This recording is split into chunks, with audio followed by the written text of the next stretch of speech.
Madame Arlette Groscoste pour les Républicains, vous avez 5 minutes, madame la députée.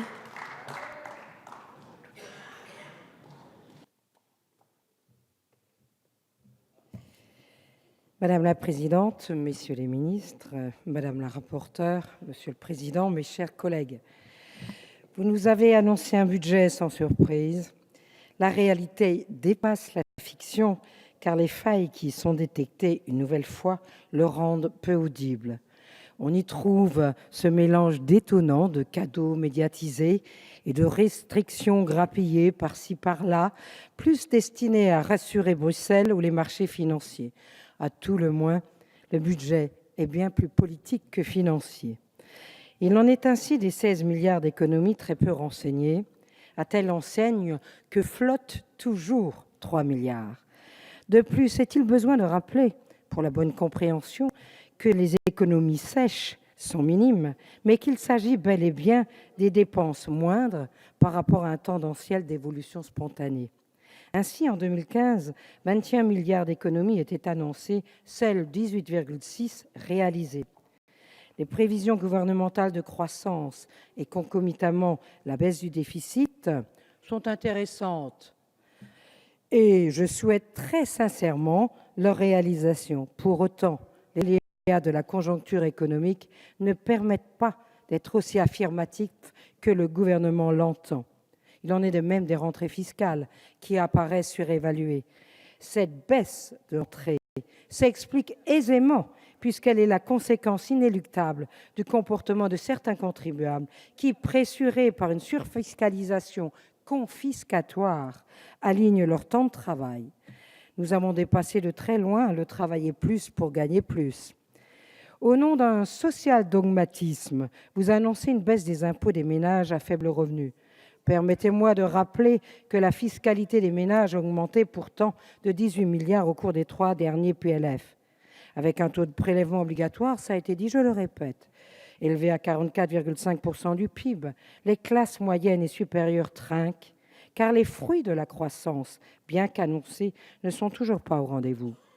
L'impôt devient très concentré, ça l'a été dit. À cela s'ajoute l'augmentation des mesures passées qui continuent à peser sur le budget des ménages, hausse de la taxe carbone, CSPE, hausse des cotisations retraite. Quant aux APL, une refonte totale du dispositif ne serait-elle pas plus efficace qu'un simple rabot de 185 millions En réalité, votre générosité fiscale est à nouveau financée à crédit, cela d'autant plus que tous vos engagements budgétaires vont peser de plus en plus dans la dette future. Vous nous présentez ce budget comme celui des promesses tenues. Votre analyse est pour le moins sélective. Où est la stabilité et la visibilité fiscale que d'aucuns, dans votre propre groupe, entendent en permanence bouleverser? Où est l'inversion de la courbe du chômage? Les Français perdent patience. Ainsi, la dépense fiscale est supérieure de 1,2 milliard au montant prévu dans la loi de programmation des finances publiques. Quant à la prime pour l'emploi, 2 milliards, transformée en prime d'activité, c'est là un bel artifice pour masquer la réalité des dépenses ou encore une façon grossière de cacher la hausse non maîtrisée de vos crédits d'impôt dont vous aviez promis la limitation.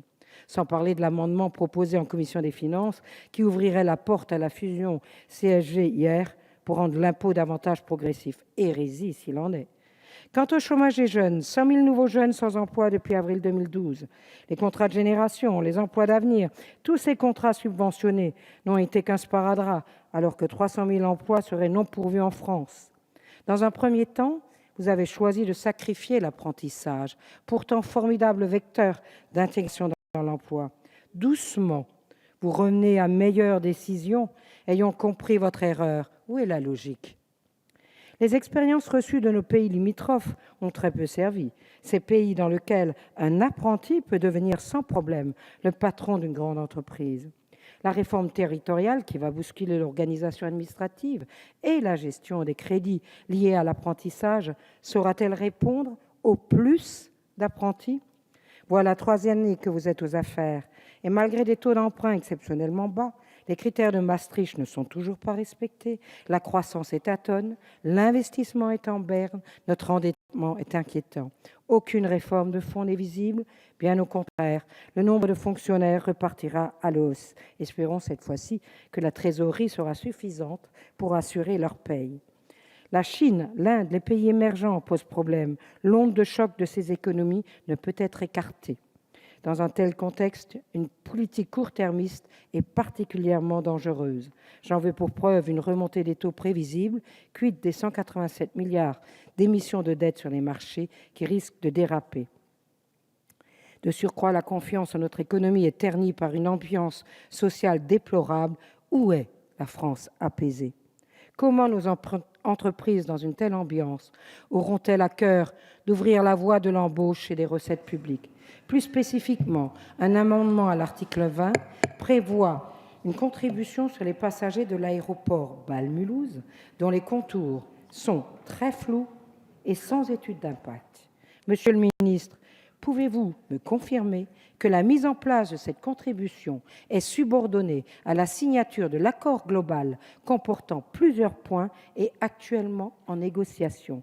À défaut, on ne saurait accepter cet amendement. Je vous remercie. Merci, madame la députée. La parole est à monsieur Alain Fauré pour le groupe socialiste républicain.